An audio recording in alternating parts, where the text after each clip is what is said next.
Section 2.4, evaluating formulas and solving formulas for a variable.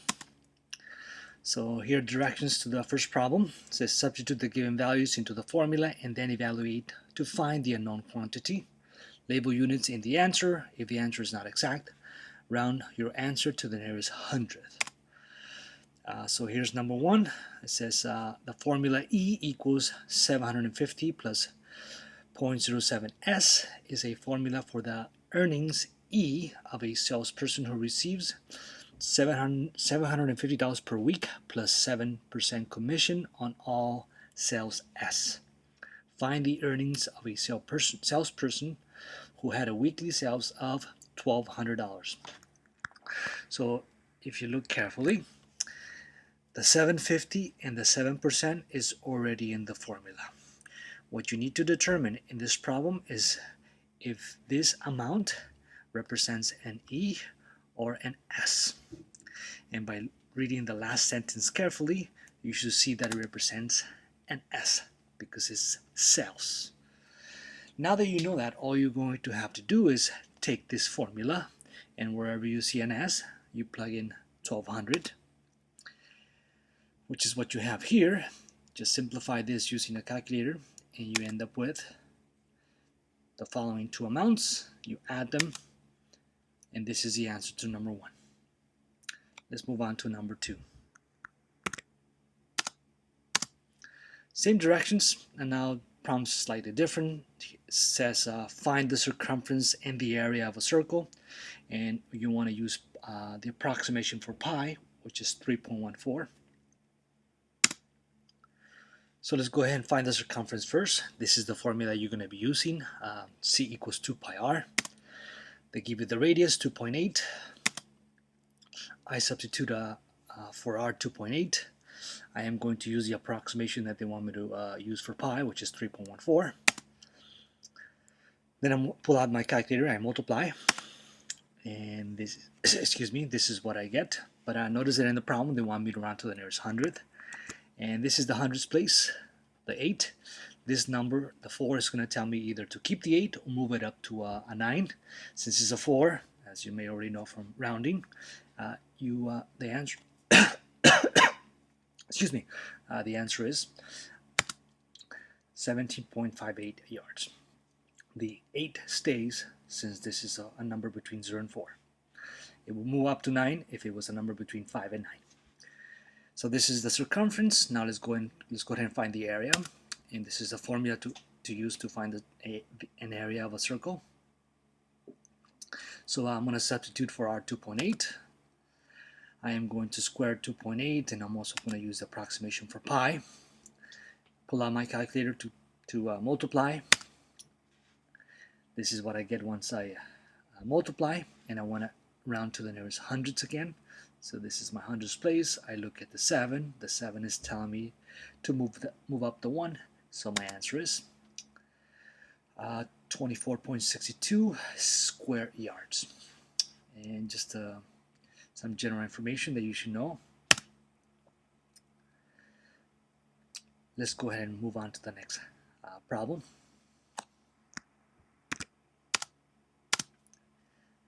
This one's a little bit different.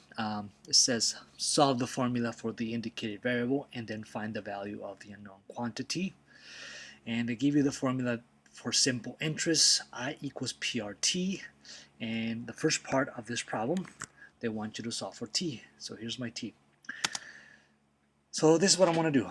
I'm going to group these three factors in such manner. And what am I doing? I'm actually using the associative property of multiplication, some property that you saw in chapter 1, section 6. So once I have this, I notice that I have a product between PR and T. And since I want to solve for T, I want to undo this product. The way that you undo a product or a multiplication is by dividing. So that's why I divide both sides by PR. These go away. I just have T. And then have I over PR equals T, or T equals I over PR. At this point, I can go on to, I'm done with part A, I go to part B. Part B, they just want me to substitute for I $42, for P $5.25, and the rate is 4%. You're going to notice that I'm not going to use 4%. I am actually going to use 0.04. I change the percent to a decimal. I pull out my calculator. I multiply this. I end up with 42 over 21, and my answer is 2. Since t is a time, this is actually 2 years. Let's go ahead and move on to number 4. Same directions, different formula. Part A, they want you to solve for C, Celsius. So what am I going to do here?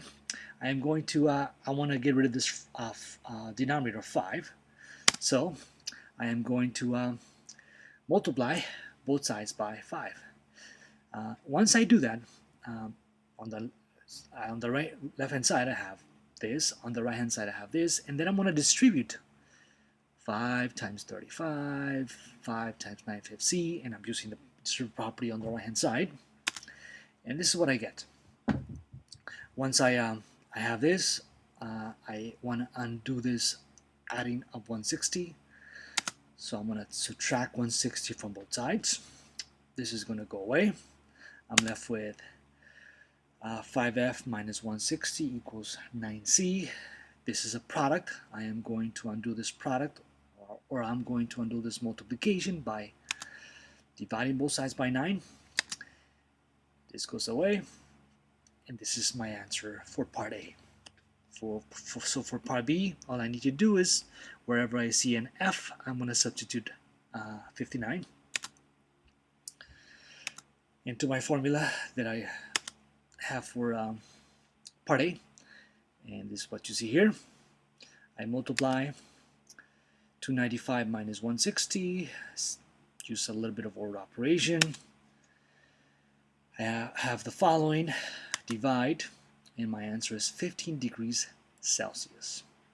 So 59 degrees Fahrenheit is the same thing as 15 degrees Celsius.